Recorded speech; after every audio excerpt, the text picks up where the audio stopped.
Assalamu alaikum, dear students. A very good and pleasant morning to all of you. Hope you all are doing well. Dear students, यहाँ तक हमने पढ़ा कि जो सोहराब है उसको बहुत बेचैनी हो रही थी अपने बाप से मिलने के लिए, तो उसने अपनी माँ को बोला कि मैं अपने बाप को ढूंढने जा रहा हूँ। पहले तो उसकी माँ ने बहुत मना किया, मगर जब उसने बहुत ही ज़िद लगाई तो उसने उसको एलो किया, बोला अच्छा ठीक है जाओ। तो जो ही अब वो जाने लगा तो तन्मय ने बोला if you must go I want to tell you something sad Tanmay. Tanmay ने बोला चलो अगर आप अब जा ही रहे हो मैं आपको एक बात बोलूँ पहले। The precious stone you wear on your arm was given to me by your father. If you find him show it to him and he will know who you are.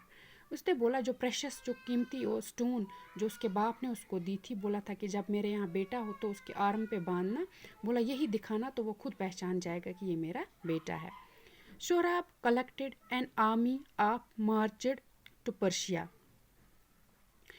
His purpose was not only to find his father but also to make him king of Persia, because Caicus was an unpopular ruler. When Shorab crossed into Persia, Caicus sent his army to fight the invader. तो शोहराब जो अपनी army लेके गया Persia में दाखिल हो गया, तो उसका जो मकसद था वो सिर्फ अपने बाप को ढूंढना नहीं था, वो चाहता था कि वो पर्सिया पे राज करे, वो पर्सिया का किंग बने। तो काइकुस जो था, जो किंग था वहाँ का, वो एक मतलब अनपॉपुलर रूलर था। तो जो ही काइकुस को पता चला कि शोहराब ने क्रॉस की है बाउंड्री, वो पर्सिया आया है, तो उसने अपनी आर्मी को भेजा, बोला जो इन्वेडर है उसके साथ फाइट करो जाके। But the king's general were no match for Sohrab. One after another they were killed in the battle and nothing could stop Shohrab's advance. तो जो ही सिपाही उसने भेजे तो कोई सोहराब का मुकाबला नहीं कर पाया, एक एक करके उसने सबको मार डाला। तो वो पर्सिया में दाखिल हो गया।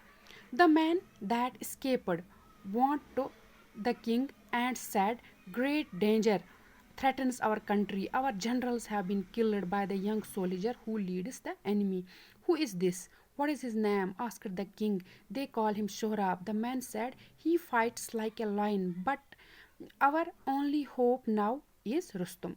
तो जो ही वो एक एक करके मारे गए तो वहाँ से एक सिपाही आया, उसने किंग को बोला कि जो नौजवान आ रहा है वो बहुत ही ख़तरनाक है, उसने एक एक करके हमारे सारे सोल्जरों को मार डाला और वो अब हमारी इसमें आ रहा है, हमारी कंट्री में घुस गया।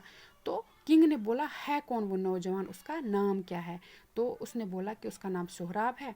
तो इनको अब एक ही उम्मीद दिखाई दी कि जो रुस्तम है सिर्फ वो ही उसका मुकाबला कर सकता है। Just then a Tartar soldier come with a message. It was from Sohrab. The message said, "I shall spare the Persia army if your champion will fight with me in single combat."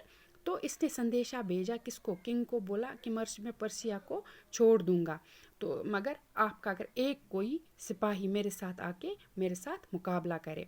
"Send for Rustum at once," said the king. When he heard the message, Rustum was at that time away in a far-off village, sitting with his father. When the king's message reached him, he took leave of his father and hurried to see the king. तो रुस्तम चूँकि उस time वहाँ पे नहीं था, वो गांव में अपने बाप के साथ रह रहा था। जो ही उसको संदेशा मिला किंग का, उसने अपने बाप को वही छोड़ के आ गया लड़ने के लिए। The king said to him, "A great danger threatens our country. The Tartars have invaded this country. The enemy is inside our borders. Who is so rash and thoughtless that he thinks he can attack Persia?" asked Rustum. तो उसने बोला कि हमारे इस Persia को बहुत ख़तरा है, जो दुश्मन है वो दाखिल हो गए हैं हमारे बॉर्डर के अंदर। तो रुस्तम ने बोला है कौन वो, मैं जाके उसको देखूंगा। उसने हिम्मत कैसे भी की पर्सिया पे हमला करने का।